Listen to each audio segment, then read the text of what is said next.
ವೀಕ್ಷಕರೇ, ಇಷ್ಟೊತ್ತು ಶಾಸಕ ನಾರಾ ಭರತ್ ರೆಡ್ಡಿ ಅವರ ಜೊತೆಗೆ ಅಂದ್ರೆ ಅವರು ಕೂಡ ಕ್ಷೇತ್ರ ಸಂಚಾರವನ್ನ ಮಾಡಿದ್ರು. ಅವ್ರ ಜೊತೆಗೆ ನಾವು ಕೂಡ ಹೋಗಿದ್ವಿ, ನೋಡಿದ್ವಿ ಏನೇನ್ ಮಾಡ್ತಾರೆ ಅಂತ ಹೇಳಿ. ಅದಾದ ನಂತರ ಈಗ ಅವ್ರ ಆಫೀಸಿಗೆ ಬಂದಿದ್ವಿ. ಅವ್ರನ್ನ ಇಲ್ಲೇ ನಾನು ಮಾತನಾಡಿಸ್ತಾ ಹೋಗ್ತೀನಿ. ಸರ್, ಕ್ಷೇತ್ರ ಸಂಚಾರ ಮಾಡ್ತೀರಿ, ಸುಸ್ತಾಗೋದಿಲ್ವಾ ನಿಮ್ಗೆ? ಪ್ರತಿದಿನ ಓಡಾಡ್ಕೊಂಡಿರ್ತೀರಿ. ಇಲ್ಲ, ಸುಸ್ತೇನಿಲ್ಲ. ನಮ್ಮ ಜನ ಜೊತೆಗೆ ತಿರುಗಾಡ್ತಿದ್ರೆ ಇನ್ನ ನಮಗೆ ಶಕ್ತಿ ಬರುತ್ತೆ, ಸುಸ್ತೇನಾಗಲ್ಲ ಇವತ್ತು. ಓಕೆ. ಯಾಕಂದ್ರೆ ಉತ್ಸಾಹದಿಂದ ನಾವು ಕೆಲಸ ಮಾಡ್ಕೊಂತ ಹೋದ್ರೆ ಹ್ಮ್. ನಾವು ಅಭಿವೃದ್ಧಿ ಆಗ್ತೀವಿ, ನಮ್ಮ ಜನ ಅಭಿವೃದ್ಧಿ ಆಗ್ತಾರೆ, ನಮ್ಮ ಊರು ಅಭಿವೃದ್ಧಿ ಆಗುತ್ತೆ ಅಂತೇಳಿ ನಾವು ಮಾಡ್ತೀವಿ. ಸರ್, ಈಗ ಒಂದ್ ಕಡೆ ನೀವು ಆ ಶಿಕ್ಷಣಕ್ಕಾಗಿ ಬಹಳಷ್ಟು ಅಂದ್ರೆ ಬಡ ಮಕ್ಕಳಿದ್ದಾರೆ, ನಾವು ಶಿಕ್ಷಣವನ್ನ ಅಭಿವೃದ್ಧಿ ಮಾಡಬೇಕು, ಶಿಕ್ಷಣಕ್ಕಾಗಿ ನಾವು ಏನಾದ್ರೂ ಕೊಡುಗೆ ಕೊಡಬೇಕು ಅಂತ ಟ್ರೈ ಮಾಡ್ತಾ ಇದ್ದೀರಿ. ಇದೆಲ್ಲದರ ನಡುವೆ ಬಿಸಿಲು ಅಂತ ಬಂದ್ರೆ ಈ ಭಾಗ, ಕಲ್ಯಾಣ ಕರ್ನಾಟಕ ಭಾಗ ಬಹಳಷ್ಟು ಬಿಸಿಲಿನಿಂದ ಜನ ಬೆಂದು ಹೋಗಿರ್ತಾರೆ.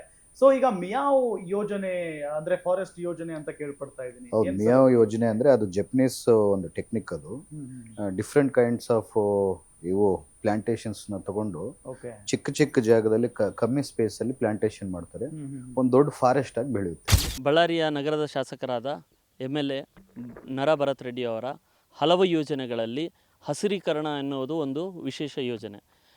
ಈ ಯೋಜನೆಯನ್ನು ಬಳ್ಳಾರಿಯ ವೀರಶೈವ ವಿದ್ಯಾವರ್ತಕ ಸಂಘ ಹಾಗೂ RYMECಯ ಹಳೆ ವಿದ್ಯಾರ್ಥಿಗಳ ಸಂಘದೊಂದಿಗೆ RYMECಯ ಕ್ಯಾಂಪಸ್ಸಿನಲ್ಲಿ 1 ಎಕರೆ ಜಾಗದಲ್ಲಿ ಸುಮಾರು 10,500 ಗಿಡಗಳನ್ನು ನೆಟ್ಟು ಇದೊಂದು ಬಳ್ಳಾರಿಯ ಬಿಸಿಲು ನಾಡನ್ನು ಹಸಿರೀಕರಣವಾಗಿ ಮಾಡ್ತಾ ಇದ್ದಾರೆ. ಸೊ ಒಂದಿಷ್ಟು ಅಭಿವೃದ್ಧಿ ಕಾರ್ಯಗಳಂತೂ ನಡೀತಾ ಇದಾವೆ. ಸರ್, ಎಲೆಕ್ಷನ್ ಸಂದರ್ಭದಲ್ಲಿ ಕೊಟ್ಟಂತ ಭರವಸೆಗಳನ್ನೆಲ್ಲ ಈಡೇರಿಸ್ಬಿಟ್ಟಿದ್ದೀರಾ? ನೋಡಿ, ನಾವು ಎಲೆಕ್ಷನ್ ಸಂದರ್ಭದಲ್ಲಿ ಜನತೆಗೆ ಗೃಹಲಕ್ಷ್ಮಿ, ಗೃಹ ಜ್ಯೋತಿ, ಅನ್ನಭಾಗ್ಯ ಏನು ನಮ್ಮ ಕಾಂಗ್ರೆಸ್ ಪಾರ್ಟಿ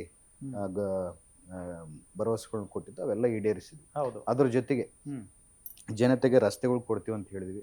ರಸ್ತೆಗಳು ಮಾಡ್ತಿದ್ವಿ. ಯಾಕಂದ್ರೆ ಬಹಳ ಹದಗೆಟ್ಟು ಹೋಗಿದ್ವು. ಕೆಲವು ಸ್ಲಮ್ ಅಲ್ಲಿ ಈ ಇಂಟರ್ವ್ಯೂ ನೋಡೋ ಟೈಮಲ್ಲಿ ಕೂಡ ಜನ ಅನ್ಬೋದು, ಭರತ್ ರೆಡ್ಡಿ ರಸ್ತೆ ಬಗ್ಗೆ ಮಾತಾಡ್ತಾನೆ, ನಮ್ಮ ಏರಿಯಾದಲ್ಲಿ ರಸ್ತೆ ಇಲ್ಲಲ್ಲಪ್ಪ ಅಂತ ಹೇಳಿ ಜನ ತಿಳ್ಕೋಬಹುದು.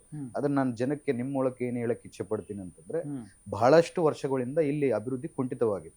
ನಾವು ಬಂದ್ಮೇಲೆ ಅನುದಾನಗಳು ತಗೊಂಡ್ಬಂದು ಒಂದೊಂದು ಕೆಲಸ ಮಾಡ್ಕೊಂಡು ಹೋಗ್ತಿದ್ವಿ. ನೀವು ನೋಡಿರ್ಬೋದು, ಈಗ 6 ಲೈನ್ ರೋಡ್ಸ್ ಆಗಿರ್ಬೋದು, ಇನ್ನೊಂದಾಗಿರ್ಬೋದು, ಎಂಟ್ರೆನ್ಸ್ ರೋಡ್ಗಳು, ಸರ್ಕಲ್ಗಳು ಮಾಡ್ಕೊಂಡು ಹೋಗ್ತಿದ್ವಿ. ಈಗ ಇಂಟೀರಿಯರ್, ಈಗ MGNY ದಲ್ಲಿ ಒಂದು 125 ಕೋಟಿ ಅನುದಾನವನ್ನು ನಾವು ತಂದ್ಕೊಂಡಿದ್ವಿ. ನಮ್ಮ ಸುರೇಶ್ ಅಣ್ಣ ಅವ್ರು ಕೊಟ್ಟಿದ್ರು. ನೀನು ಈ 125 ಕೋಟಿ ಖರ್ಚು ಮಾಡಿದ್ರೆ, ಅತಿ ಯಾರು ಫಾಸ್ಟ್ ಆಗಿ ಖರ್ಚು ಮಾಡ್ತಾರೋ ಅವ್ರಿಗೆ ನಾನು ಇನ್ನೊಂದು 40 ಕೋಟಿ ಬೋನಸ್ ಆಗಿ ಕೊಡ್ತೀನಿ ಅಭಿವೃದ್ಧಿಗೆ ಅಂತ ಹೇಳಿದ್ರು. ನಾವು MGNY 125 ಕೋಟಿ ಟೆಂಡರ್ ಅನ್ನು ಮಾಡ್ಕೊಂಡಿದ್ವಿ. ಅಗ್ರಿಮೆಂಟ್ ಆಗಿದೆ. ಅದು ಭೂಮಿ ಪೂಜೆ ನಾನು ಹತ್ರದಲ್ಲಿ ಇಟ್ಕೋಬೇಕು ಅನ್ಕೊಂಡಿದ್ದೀನಿ. ಎಸ್ ಸರ್, ಈಗ ಅಭಿವೃದ್ಧಿ ಅಂತೂ ನಡೀತಾನೆ ಇದೆ, ಇನ್ನೂ ಬಹಳಷ್ಟು ಮಾಡಬೇಕು ಅಂತ ಅನ್ಕೊಂಡಿದ್ರಿ. ಇದೆಲ್ಲದರ ನಡುವೆ ಇಡಿ ರೇಡ್ ಅಂತ ಆಗುತ್ತೆ ಸರ್, ಎಲೆಕ್ಷನ್ ಮುಂಚಿತವಾಗಿ. ಅಂದ್ರೆ ಭರತ್ ರೆಡ್ಡಿ ಅವರು ಎಲೆಕ್ಷನ್ ನಿಲ್ತಾ ಇದ್ದಾರಪ್ಪ ಅನ್ನೋದನ್ನ ಕೇಳಿದಂತ ಸಂದರ್ಭದಲ್ಲೂ ಕೂಡ ಇಡಿ ರೇಡ್ ಆಗುತ್ತೆ. ಇಲ್ಲ, ಎಲೆಕ್ಷನ್ ಮುಂಚೆ ಆಗಿದ್ದು ಇನ್ಕಮ್ ಟ್ಯಾಕ್ಸ್ ರೈಡ್ ಆಗಿತ್ತು. ಐಟಿ ರೈಡ್ ಆಗಿತ್ತು. ಎಲೆಕ್ಷನ್ ಮುಂಚೆ ನನ್ನ ಮೇಲೆ ಏನೇನ್ ಮಾಡ್ಬೇಕು, ಏನೇನು ಅವ್ರು ಸಾಧ್ಯ ಆಗುತ್ತೆ ಎಲ್ಲ ಮಾಡಿದ್ರು. ಏನು ನನ್ನ ಮೇಲೆ ಇನ್ಕಮ್ ಟ್ಯಾಕ್ಸ್ ರೈಡ್ ಮಾಡಿಸಿದ್ರು. ನನ್ನ ಮೇಲೆ ಇನ್ಕಮ್ ಟ್ಯಾಕ್ಸ್ ರೈಡ್ ನಂದು ಎಲ್ಲ ನೀವು ಬಳ್ಳಾರಿಯಲ್ಲಿ ಎಲ್ಲ ಕೇಳ್ಬೋದು. ಬಳ್ಳಾರಿ ಜಿಲ್ಲೆಯಲ್ಲಿ ಆಗಿರ್ಬೋದು, ಕರ್ನಾಟಕದಲ್ಲಿ ಯಾರನ್ನೋ ಬಿಸ್ನೆಸ್ ಮ್ಯಾನ್ ಕೇಳಿದ್ರು ಅವರೆಲ್ಲ ಮಾಡೋದೇ ಬಿಸ್ನೆಸ್ ವೈಟಲ್ ಅಂತ ಹೇಳ್ತಾರೆ. ನಾರ್ತ್ ಕರ್ನಾಟಕದಲ್ಲಿ one among the highest tax payers ನಾವು, ನಮ್ಮ ಕುಟುಂಬದವರು. ಅಂದ್ರೆ ಏನ್ ಸರ್ ದುರುದ್ದೇಶ ಅಂತೀರಾ ವಿರೋಧ ಪಕ್ಷದವ್ರದ್ದು? ಅಂದ್ರೆ ನೀವು ಈಗಾಗಲೇ ಹೇಳಿದ್ರಿ, ಒಬ್ಬ ಯುವಕ, ದೇಶದಲ್ಲೇ ಅತಿ ಚಿಕ್ಕ ವಯಸ್ಸಿನ ಶಾಸಕರು ನೀವು. ಇಲ್ಲ, ಚಿಕ್ಕ ವಯಸ್ಸಿನ ಬೇರೆಯವರು ಇದ್ದಾರೆ, ಅವರಲ್ಲಿ ಒನ್ ಅಮಾಂಗ್ ದೆಮ್ ಅಂತ ಹೇಳ್ಬೋದು. ಹೌದು. ಈಗ ಅದೇ ಏನು, ಈಗ ಇವ್ರಿಗೆ ಭರತ್ ರೆಡ್ಡಿ ಬಲವಂತನಿದ್ದಾನೆ, ಮಜಲ್ ಪವರ್ ಇದೆ, ಮನಿ ಪವರ್ ಇದೆ. ಇಂಥವ್ರು ಬೆಳೆದು ಬಿಟ್ರೆ ಇಡೀ ರಾಜ್ಯ ಮಟ್ಟದಲ್ಲಿ ಇವ್ರು ಇನ್ನ ಪಕ್ಷ ಸಂಘಟನೆ ಮಾಡಕ್ ತಿರುಗಾಡ್ತಾರೆ. ಭರತ್ ರೆಡ್ಡಿ ಆಗಿರ್ಬೋದು, ನಾಗೇಂದ್ರ ಆಗಿರ್ಬೋದು, ಗಣೇಶ್ ಅವ್ರ ಆಗಿರ್ಬೋದು, ಇಂಥವ್ರೆಲ್ಲ ತಿರುಗಾಡಿ ಪಕ್ಷ ಸಂಘಟನೆಗಿಂತ ಯುವಕರೆಲ್ಲ ಕೈ ಜೋಡಿಸಿದಾಗ ನಮಗ್ ಕಷ್ಟ ಆಗತ್ತೆ ಅಂತ ಹೇಳಿ ಅವರೆಲ್ಲ ತಿಳ್ಕೊಂಡಿರ್ಬೋದು. ನಮ್ಮ ಮೇಲೆ ಕೇಸ್ ಆಗ್ಬೋದು, ನಮ್ಮನ್ನ ಜೈಲಿಗೆ ಕಳಿಸ್ಬೋದು. ಏನೇ ಮಾಡಿದ್ರು ನಾವು ಕಾಂಗ್ರೆಸ್ ಪಾರ್ಟಿಯನ್ನು ಕಟ್ಟೋದಂತೂ ಬಿಡಲ್ಲ. ಸರ್, ಕಲ್ಯಾಣ ಕರ್ನಾಟಕ ಆಗಿರ್ಬೋದು, ಉತ್ತರ ಕರ್ನಾಟಕ ಭಾಗ ಅಂತ ಅಂದ್ರೆ ಪ್ರತಿ ಬಾರಿ ಅತಿ ಹೆಚ್ಚು ಸಮಸ್ಯೆಗಳು ಯಾರ್ದು ಅಂತ ಅಂದಾಗ ಅದು ನಮ್ಮ ರೈತರದ್ದು. ಸರ್, ಈ ಭಾಗದಲ್ಲಂತೂ ತೀರಾ ಸಮಸ್ಯೆ ಇದೆ ರೈತರಿಗೆ ಅನ್ನೋ ಮಾತಿದೆ ಸರ್. ಏನ್ ಹೇಳ್ತೀರಿ ಅದ್ರ ಬಗ್ಗೆ? ಇಲ್ಲ, ಉತ್ತರ ಕರ್ನಾಟಕದಲ್ಲಿ ಎಲ್ಲ ನಮ್ಮ ಜಿಲ್ಲೆಗಳು ಬಹಳ ಹಿಂದುಳಿದಿದೆ, ಬ್ಯಾಕ್ವರ್ಡ್ ಇದೆ ಅಂತೇಳಿ ಎಲ್ಲರಿಗೂ ಗೊತ್ತಿದೆ. ನಮ್ಗೆ ಯಾವತ್ತಿದ್ರು ಎಷ್ಟೇ ಆದ್ರೂ ನಮ್ಗೊಂದು ನೋವು ಇರುತ್ತೆ. ನಮ್ಮ ಭಾಗ ಅಭಿವೃದ್ಧಿ ಆಗ್ಬೇಕು. ಉತ್ತರ ಕರ್ನಾಟಕದಲ್ಲಿ ಹಿಂದುಳಿಯೋದಕ್ಕೆ ಏನ್ ಕಾರಣ ಸರ್?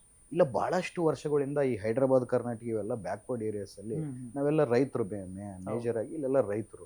ಬಹಳಷ್ಟು ಸ್ವಲ್ಪ ಅನುದಾನಗಳು ಆ ಟೈಮಲ್ಲಿ ಹಳೆ ಕಾಲದಲ್ಲಿ ಭಾಳ ಕಮ್ಮಿ ಆಗಿ ಬಂತು. ಆಮೇಲೆ ಈ ಖರ್ಗೆ ಸಾಹೇಬರು ಬಂದಮೇಲೆ ಆರ್ಟಿಕಲ್ 371J ಮಾಡಿಕೊಟ್ಮೇಲೆ ನಮ್ಮ ಮಕ್ಕಳಿಗೆ ಕೂಡ ಒಳ್ಳೆ ವಿದ್ಯಾಭ್ಯಾಸ, ಮೆಡಿಸಿನ್ ಸೀಟ್ಗಳು ಕಮ್ಮಿ, ಒಂದು ನಾಮಿನಲ್ ಫೀಸ್ಗೆ ಮೆಡಿಸಿನ್ ಓದ್ತಿದ್ದಾರೆ ನಮ್ಮ ಮಕ್ಕಳೆಲ್ಲ. ಇಲ್ಲಾಂದ್ರೆ ಕೋಟ್ಯಾಂತರ ರೂಪಾಯಿ ಡೊನೇಷನ್ಗಳು ಕಟ್ಟಕ್ಕೆ ನಮ್ಮ ಮಕ್ಕಳಿಗೆ ಯಾರಿಗೂ ಸಾಧ್ಯ ಆಗ್ತಿರ್ಲಿಲ್ಲ.